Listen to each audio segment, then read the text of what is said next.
warahmatullahi wabarakatuh.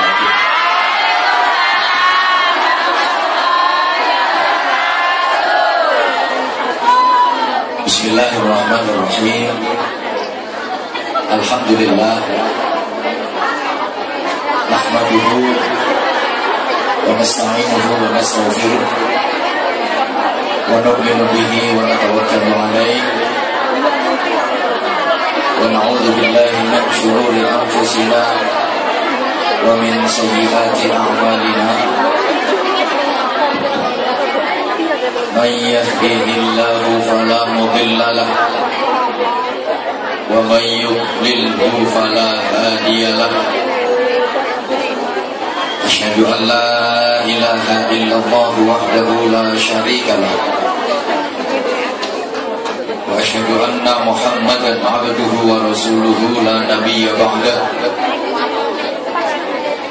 Allahumma shalli wa sallim wa barik ala abdika wa nabiyyika wa rasulika an-nabiyil ummi sayyidina wa maulana Muhammadin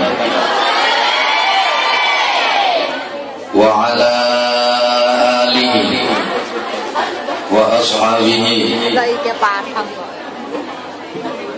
wa man tabi'ahum bi ihsanin ila yaumiddin.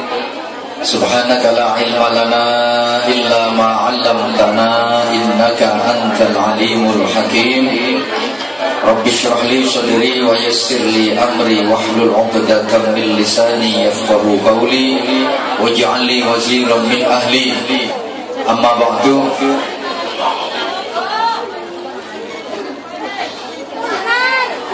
Sa'adatul afadil yang saya hormati Ketua dan seluruh pengurus Korindo selaku pelaksana Tabligh Akbar. Pada kesempatan kali ini juga santri Al-Maghfirah semuanya yang saya banggakan, para ikhwah fiddin, ukhti yang cantik-cantik dan insya Allah semuanya mencintai saya. Kalau nggak cinta saya ngapain diwangi sesek-sesekan begitu? Itu semuanya biar tertib. Mohon himbauan tadi, tasnya dipangku, oke? Nanti kalau nggak mau mangku tasnya, tak suruh mangku saya.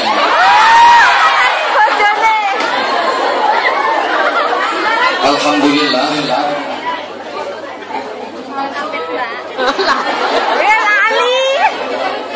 Langsung ke poin aja. Kalau nanti saya pakai kata sambutan terlalu lama, biasanya pertama-tama marilah kita memanjatkan syukur. Syukur udah bisa memanjat sendiri, nggak usah kita panjatkan. Kalau yang kedua, biasanya sholawat serta salam semoga tetap terlimpahkan kepada junjungan kita. Kapan kita junjung beliau yang telah membebaskan kita, mengeluarkan kita dari jalan yang kegelapan menuju yang terang benderang, dikira pegawai PLN. Langsung aja kita wajib bersyukur atas segala nikmat yang diberikan oleh Allah kepada kita, berupa nikmat iman, Islam, kesehatan, kesempatan, kekuatan, dan insya Allah keikhlasan. Datang ke majelis ini dipaksa atau enggak? Berarti ikhlas. Walaupun nanti ada infak sampai 2 kali, ikhlas. Janji Allah, Rasulullah, dan para malaikat menjadi saksi.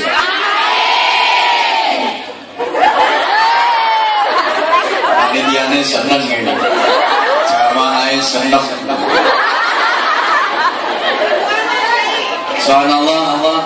Kita bersilaturahim, bertolabul ilmi, tentu saja dengan harapan mudah-mudahan kualitas hidup kita semakin hari semakin baik, semakin istiqomah dalam beribadah, semakin dekat kepada Allah Subhanahu wa Ta'ala, dan semakin dirindukan oleh syurganya. Ini penting. Kenapa? Kita tahu ketika Rasulullah Isra wal Mi'raj Beliau sempat keliling ke neraka, meneliti neraka, nyambangi neraka. Tibake penduduk neraka niku sing akeh sinten? Jawaban kula. Penduduk neraka niku sing kathah sinten? Kula ngono. Ambil gak kula gak tak teruske. Penduduk neraka sing kathah sinten? Sampeyan kok gak gelem ngomong kula ya apa sampeyan dudu wong wedok?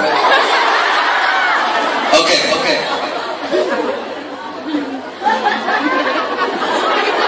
Meraih cinta dimensi 3 alam. Wis gawe judul mbok sapa? Maksud saya tidak seperti itu, oke. Dikaitkan seperti itu juga bisa, karena harapan kita dalam menjalani kehidupan dengan cinta itu tentu saja bukan hanya di dunia saja. Maka seringkali saya sampaikan, semboyan hidup kita bukan hanya cinta sehidup, bukan hanya cinta sehidup semati, tapi cinta sedunia akhirat. Ini harus kita canangkan, dan yang menentukan itu adalah Anda, kaum perempuan, kaum wanita, kaum ibu. Allahumma sholli ala Muhammad. Ukhti fillah rahimakumullah.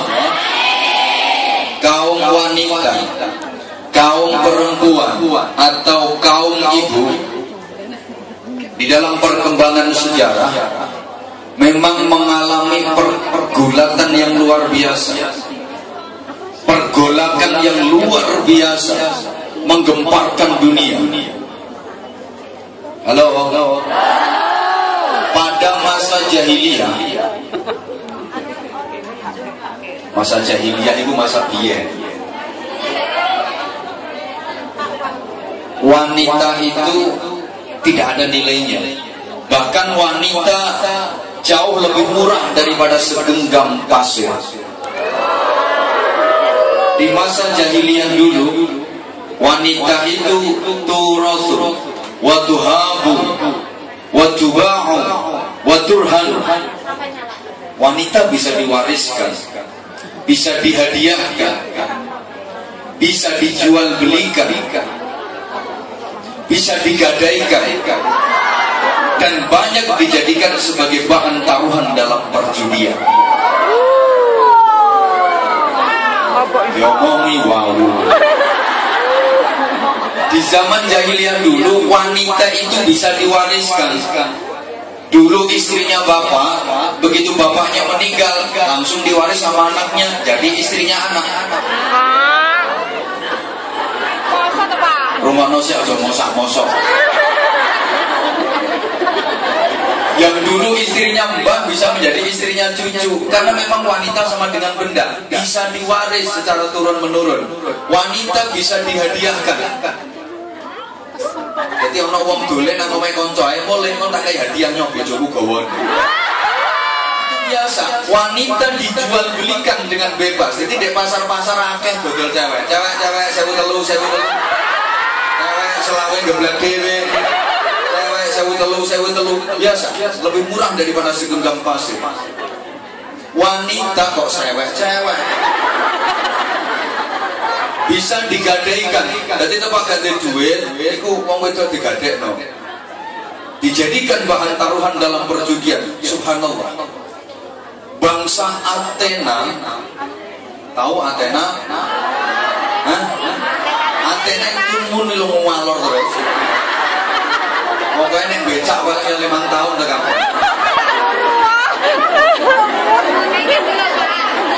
Halo.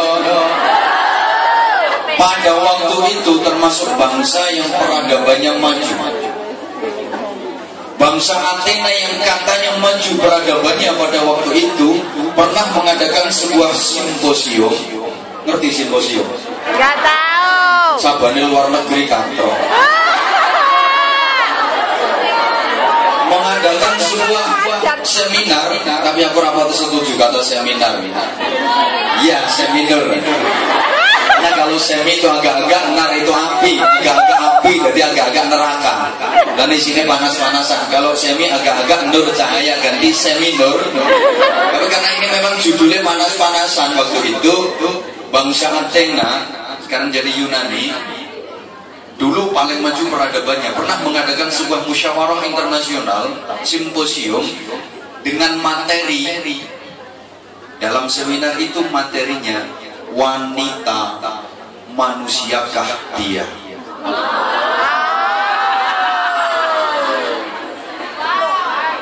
Bangsa yang paling maju peradabannya pada kala itu mengadakan simposium judulnya wong wedok iku menungso. Ayo bareng-bareng, wong wedok iku menungso apa? Manusia atau bukan? Manusia atau tidak? Subhanallah. Dari sini bisa kita ukur betapa rendah derajat wanita pada kala itu. Kemudian Islam datang mengangkat derajat kaum wanita setinggi-tingginya.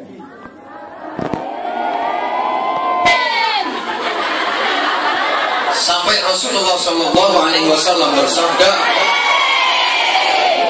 An-nisa imadul billah. Wong wedok-wedok iku cagake negara.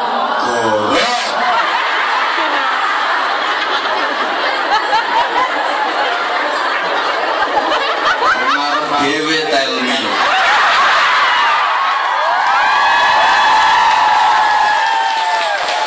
An-nisa imadul billah.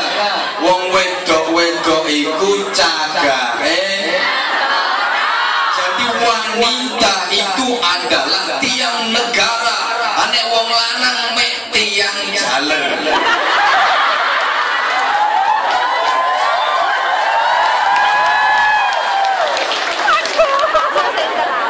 Coba ketika Rasulullah Shallallahu Alaihi Wasallam ditanya sama seorang sahabat, ya Rasulullah, siapa di dunia ini orang yang wajib aku berbakti kepadanya? Rasulullah menjawab, siapa ya Rasulullah? Kemudian siapa ya Rasulullah? Kemudian siapa ya Rasulullah? Ibu pangkate telu, strip telu kuning, bapak pangkate mesiji. Wanita pangkate telu, laki-laki pangkate mesiji. Wong lanang arep mentang-mentang karo wong wedok.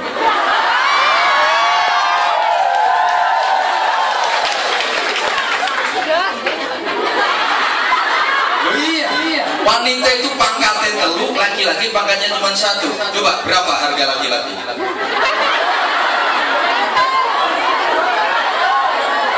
Subhanallah.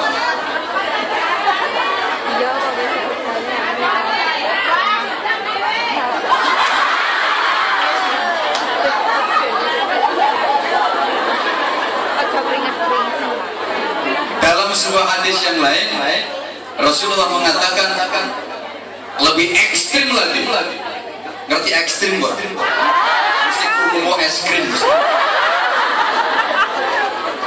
Al jannatu tahta aqdamil ummahat.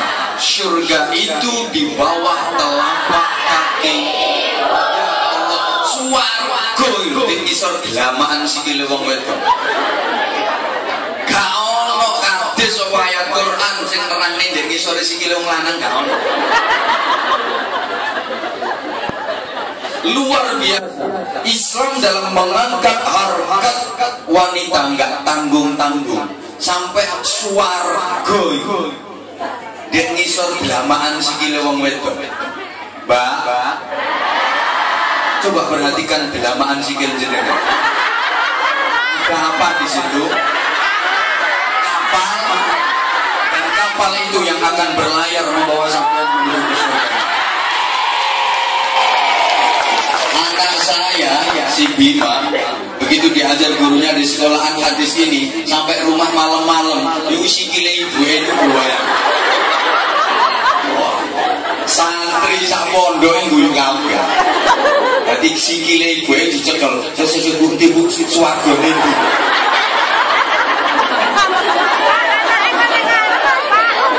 Jarene swarga niku iso telapak kaki ibu.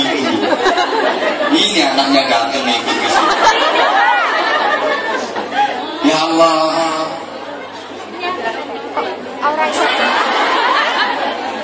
Islam yang ngangkat derajatnya wong wedok itu nggak tanggung-tanggung.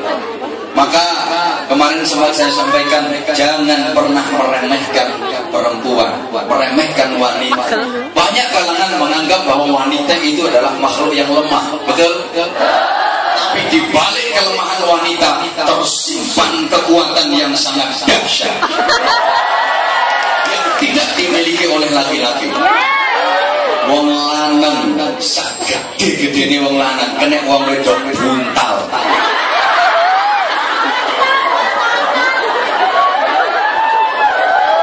Ayo sanggaku kakune wong lanang bisa wong wedok lemes.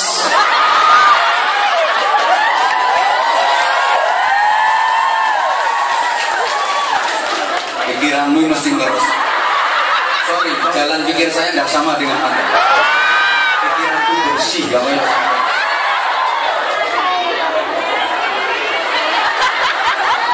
Dalam beberapa hal, siapa ngomong perkedek?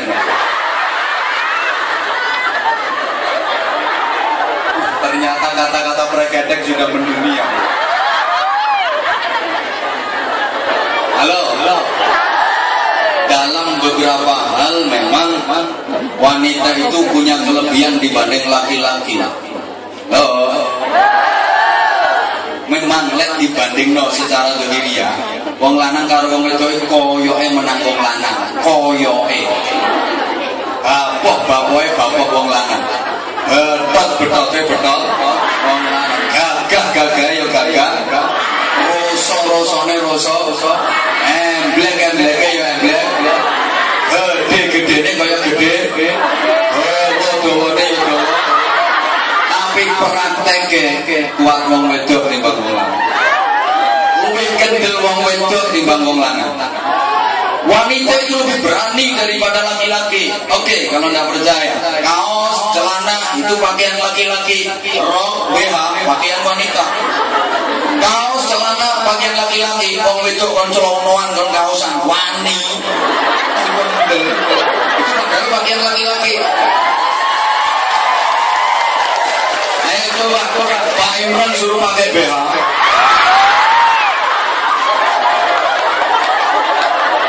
Meskipun udah dipanggil Ustaz, nggak berani. Ayo ngomong gak elok. Luwe kendel wong wedok di wong lanang. Dan wanita itu tahan sakit. Makhluk yang paling tahan sakit itu wanita. Melahirkan itu sakit apa enggak? Oh, sama enggak harus tahu. Tahu ngomong sakit. Katanya sih sakit. Katanya alhamdulillah saya belum pernah ngalami. Sakitnya minta ampun, itu taruhannya nyawa. Tapi belum pernah terjadi ana wong wedok kapok nglairno. Ya kapok lombok wis kudu kok ngene lorone wis isanae. Wis ana anak umur 3 tahun yang blending nek. Tapon wong jare kapok, Mbak kok meten neh. Lah kok bapake ngusel ae. Bapake disalahno. Subhanallah, itu sakit tapi kenyataannya tidak ada perempuan yang jerah mengalaminya. Nah, wong lanang itu jereh, wong lanang itu dia. Sunat loro emek ngono kapan meneh.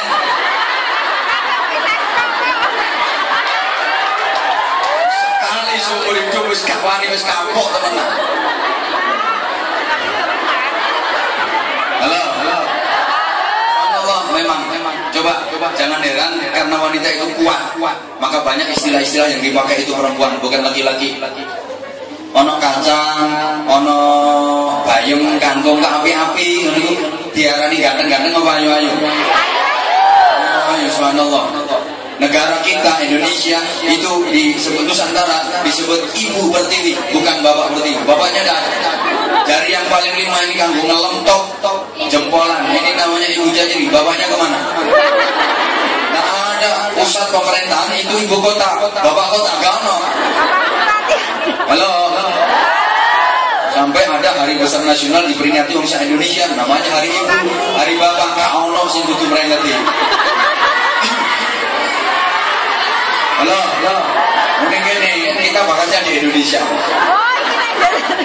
Al-Quran enggak gara-gara tunggu hari bapak kesel. Halo.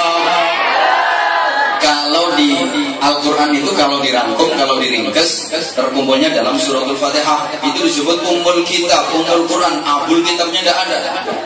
Dalam Al-Quran ada satu surat khusus namanya surah An-Nisa, surah Ar-Rijal.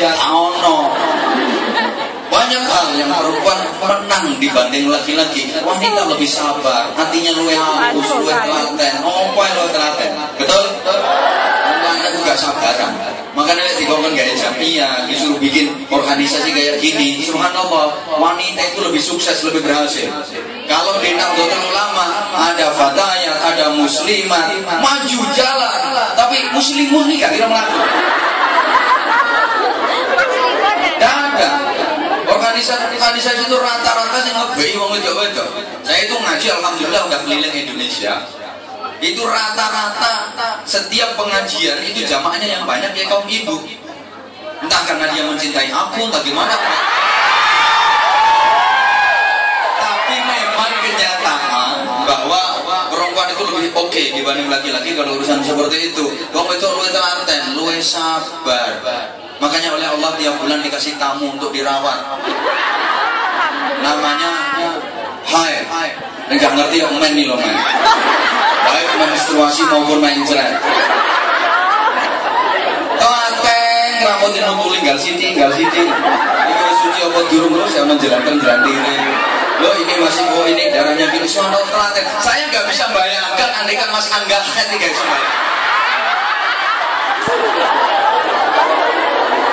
Mesti cinta kabeh karo. Gak kira telaten.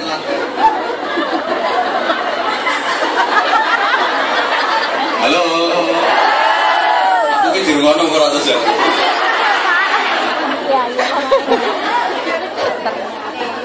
Prakteknya ternyata saya sering sampaikan dan mungkin jamaah udah banyak yang sering dengar, wanita lebih kuat daripada laki-laki. Betul. Wong lanang wis kasok menggen. Sing wedok sing mendele sok. Delok nemono peko. Urusan subhanallah ngepel lho ngepel. Wong lanang rewang-rewang ngepel ndak kuat dulu wis kasok. Wong itu kuat. Laki-laki dalam sehari semalam kerja paling banter 8 sampai 10 jam. Habis itu sampai rumah tidur ngorok wes. Tapi kalau wanita kerjanya 24 jam non-stop mulai terbit matahari sampai terbenam mata suami.